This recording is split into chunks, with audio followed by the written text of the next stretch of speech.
నమస్తే. రేవంత్ రెడ్డిని ఒక్క మాటతో ఇంత పెద్ద మంట రాజుకుంటుందా? సోదరులారా, ఒక్కసారి అది కూడా ఎవరో ప్రతిపక్ష నాయకుడు అన్నమాట కాదు, సొంత పార్టీకి చెందిన మంత్రి కూతురు ఏకంగా ముఖ్యమంత్రి మీదనే మాటలు పేలిస్తే ఇక ఏం జరుగుతుంది? పార్టీ ఊరుకుంటుందా? మంత్రిని కాపాడుతుందా? లేక ఇది మా పార్టీ, ఇక్కడ ఎవడైనా ఏది పడితే అది మాట్లాడొద్దు అని గట్టిగా చెప్తుందా? ఇక తెలంగాణ కాంగ్రెస్లో ఇదే జరుగుతుంది సోదరులారా. మంత్రి కొండ సురేఖ కుమార్తె కొండ సుస్మిత చేసిన వ్యాఖ్యలతోటి స్టార్ట్ అయిన ఈ మంట ఇప్పుడు సీఎం రేవంత్ రెడ్డి ఆగ్రహం దాకపోయింది. ఇంకో పక్క సొంత పార్టీ ఎమ్మెల్యేలు ఎమ్మెల్సీలే బయటకొచ్చి సురేఖను నిలదీస్తున్నారు. మీ కూతురు మాట్లాడింది మీకు సంబంధం లేదంటే ఎట్లా అని.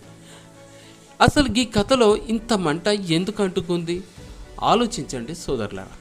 అసలు ఈ గొడవ ఎట్లా స్టార్ట్ అయిందంటే చూడండి, ఈ కథను కాస్త వెనక్కి పోయి చూసుకుందాం. పరకాల రాజకీయమే ఇక్కడ అసలైన పాయింట్.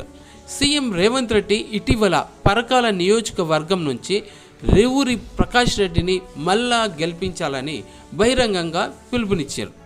అక్కడే కొండ కుటుంబానికి లెక్క తేడగొట్టింది. ఎందుకంటే కొండ సురేఖ కూతురు సుస్మిత కూడా పరకాల నుంచి రాజకీయంగా ముందుకు రావాలని చాలా ఇష్టం ఉంది, అప్పటి నుంచి చెప్పుకుంటూ వస్తున్నారు. ఇక సీఎం వచ్చి రేవూరిని గెలిపించండి అని చెప్పేసిండు. దీంతో సుస్మిత ఘాటుగా స్పందించారు. అసలు సుస్మిత అక్కడితోటి ఆగలేదు. పార్టీలో అచ్చ కాంగ్రెస్ పచ్చ కాంగ్రెస్ అంటూ తీవ్రమైన వ్యాఖ్యలు చేశారు. రేవంత్ రెడ్డి పిసిసి అధ్యక్షుడిగా ఎదగడంలో 2023లో సీఎం కావడంతో తమ కుటుంబం పూర్తిగా సహకరించిందని చెప్పుకొచ్చారు. తన తండ్రి కొండ మురళికి ఎమ్మెల్సీ పదవి ఇస్తానని హామీ ఇచ్చి నెరవేర్చలేదని కూడా గట్టిగా చెప్పుకుంటూ వచ్చారు. ఇక అంతేకాదు, హామీ ఇవ్వలేదని ప్రమాణం చేస్తారా అంటూ సీఎంనే ప్రశ్నించేదాకా వచ్చింది. ఇంకా సీఎం పొంగిలెట్టినా రేవంత్ రెడ్డినా అర్థం కావడం లేదు అంటూ కూడా ఆమె వ్యాఖ్యలు చేసినట్టుగా బయటకి వార్తలు వచ్చాయి. ఇక సోదరులారా, ఇది ఒక చిన్న మాట కాదు. సొంత పార్టీ ముఖ్యమంత్రిని ఉద్దేశించి ఇలాంటి మాటలు బయటికి వస్తే పార్టీలో మంట పెట్టడానికి ఇంకేం కావాలి? ఇది ఒక వ్యక్తిగత కుటుంబ గొడవ కాదు, ఇది పార్టీ క్రమశిక్షణకు సంబంధించిన విషయం. ఒక పార్టీ అధికారంలో ఉంది, ఆ పార్టీకి ముఖ్యమంత్రి ఉన్నాడు, మంత్రి ఉన్నారు, ఎమ్మెల్యేలు ఉన్నారు, అందరూ కలిసి ప్రభుత్వం నడపాలి.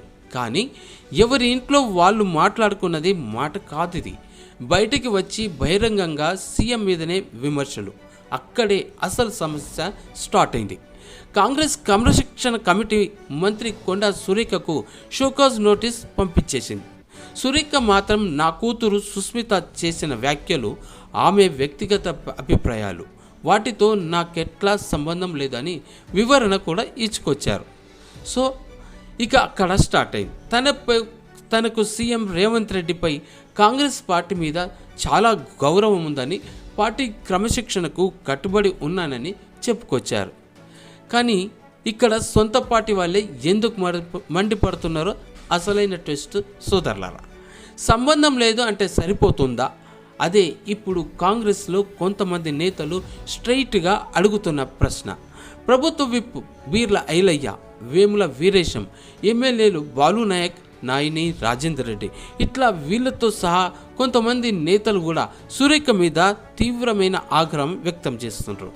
సుస్మిత వ్యాఖ్యలను సురేఖ ఖండించాలి అని అంటున్నారు కూడా. ఇంకొందరైతే మంత్రి పదవికే రాజీనామా చేయాలని, లేదంటే పార్టీ అధిష్టానం చర్యలు తీసుకోవాలని కూడా డిమాండ్ చేస్తున్నారు. అంటే ఇక్కడ గొడవ ఇప్పుడు కొండ కుటుంబం వర్సెస్ సీఎం దగ్గర ఆగలే, ఇక కొండ కుటుంబం వర్సెస్ సొంత పార్టీ నేతలు అన్నట్టుగా స్టార్ట్ అయింది. కానీ ఈ లెక్క వెనుక అసలు గాయమేంది సోదరులారా? ఇక్కడ ఒక్కసారి ఆలోచించండి. పార్టీ అధికారంలోకి వచ్చిందంటే అది ఒక కుటుంబం కోసం కాదు, ఒక నాయకుడి కోసం కాదు, ప్రజల కోసం. మరి సొంత పార్టీలోనే నాయకులు ఒకరినొకరు బహిరంగంగా టార్గెట్ చేసుకుంటుంటే ప్రజలు ఏమనుకోవాలి? వీళ్ళు మన సమస్యలు చూసుకుంటారా లేక వాళ్ళ కుర్చీల లెక్కలు చూసుకుంటారా అని అడగరా? అదే గుండెను తాకే ప్రశ్న.